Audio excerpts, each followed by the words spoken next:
February 5th, Saint Agatha, Virgin and Martyr.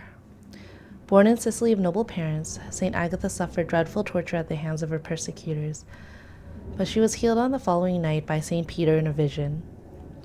Other sufferings were inflicted upon her, and from these she died in 254. All the angels and saints, please pray for us. Hello. I wanted to format this time with you a little bit differently as I've been thinking about the transcendentals of the Catholic Church, which are truth, beauty, and goodness. How I want to frame this time here is to invite you in with beauty and then sit in the truth with you for a bit.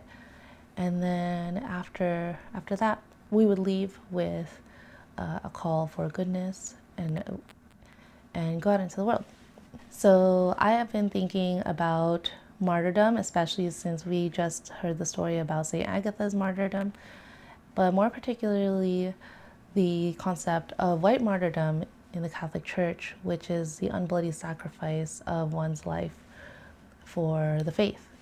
And a lot of it came about from the idea of the color of white. We've experienced it many times with how the color of white symbolizes purity, our baptism, as well as white martyrdom. This has been a core thing that I've been trying to meditate on and also try to incorporate it in my life as well.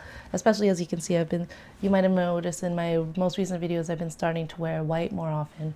So yeah, white martyrdom has seemed to have become a focal point in my journey.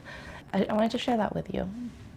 So this came about with Archbishop Cordileone during the solemn professions of the religious monks in the monastery at our church. It had been over 100 years since the Archdiocese of San Francisco had done solemn professions for a religious order. So this was pretty much kind of like history making within the century. And he talked in his homily about the white martyrs. So let me quote this for you. And he says,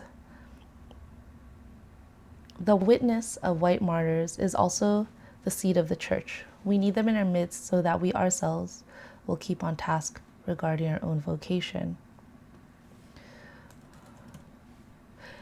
And it continues to say, "The martyrs, white as well as red, provide a sort of check on us, a necessary corrective, the guardrails we need to keep us on the path of living our own respective vocations faithfully and well." So he goes on in his homily to talk more about the white martyrs and how it relates to the contemplative religious order that had just been formally ordained at the church that I attend. And it's been over a year now, so that was last year. And I think the concept of white martyrdom had stuck with me ever since then, especially with me trying to lead more with obedience, or to, I guess, actually more to humble myself and be more obedient, especially since this homily came from my Archbishop himself. I thought it was something that I needed to keep at the forefront of my mind and as a guiding light for my faith. And it has started to manifest first within my physical expression. Like one way that we can express ourselves is through our clothing. So that was one way that I was starting to try to see if that could be incorporated. How would the white martyrs dress? And as you see, like we have the religious orders, and they have their style of dress, and it's very, like, once you see a monk or a priest or a religious sister or a nun, then you know what their life is about, and you know what they have given up, their sacrifices, and how much they are living their life for the faith. So I was contemplating a lot about what would lay people do in this day and age to strive for white martyrdom, because that is essentially the call that Archbishop Cordileone was asking of us asking his faithful during that homily. So on the exterior, there's clothing where I started to look into like white dress. So you can see here, but I can go into a separate discussion on more detail on that. It turned out that over time, white martyrdom had slowly crept into my life in physical manifestations, like I mentioned before, where there were times where I would lose my voice and I wouldn't be able to speak for weeks because this had happened like a year or two ago. I would start to get sick, or even catching a cold would cause me to lose my voice. Before it would be because I would fall into wrath and get angry and yell at my children while I was really frustrated because I was sick and I was having a hard time, and then I would lose my voice. But now, even when I don't fall into wrath and I don't yell or raise my voice, I end up losing my voice from having even a common cold. So it feels like a silent cross has been laid on me, and this got me to think more about white martyrdom, because it's really, the concept of white martyrdom is an unbloody sacrifice of your life for the faith. And in this sense, just not being able to speak, to be able to instruct my children, to be able to even vocally pray the office, especially going to Latin Mass. And I'm one of those people who really loves to sing the Gregorian chants. To have periods of time of silence because I lose my voice was a very difficult thing.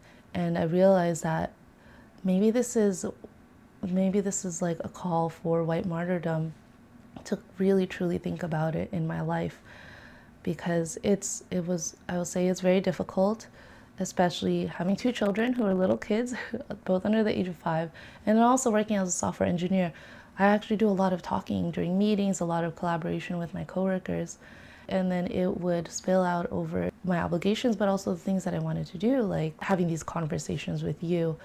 And that would be the reason why I wouldn't be able to film or make videos, because I just didn't have a voice anymore.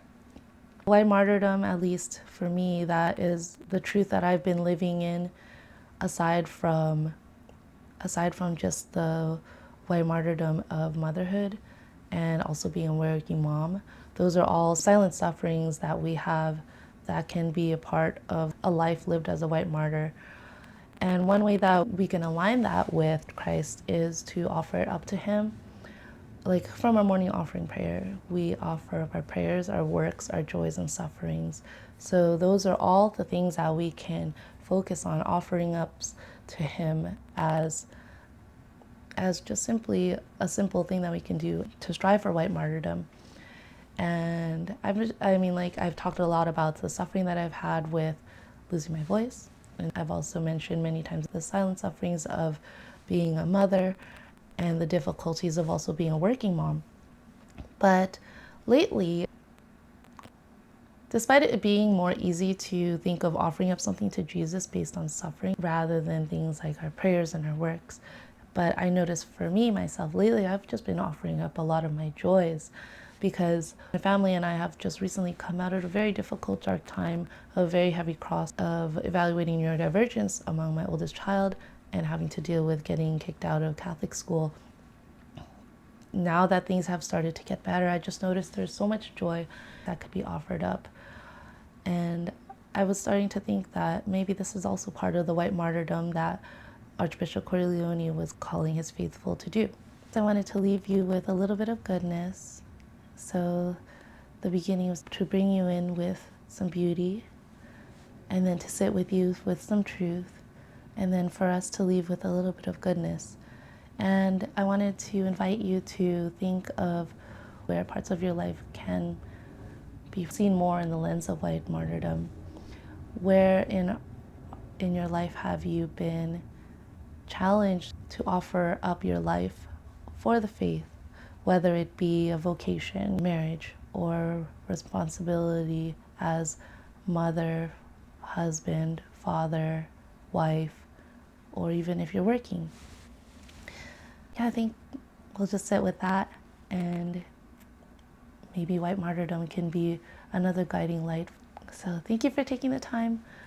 God bless you, and have a wonderful day.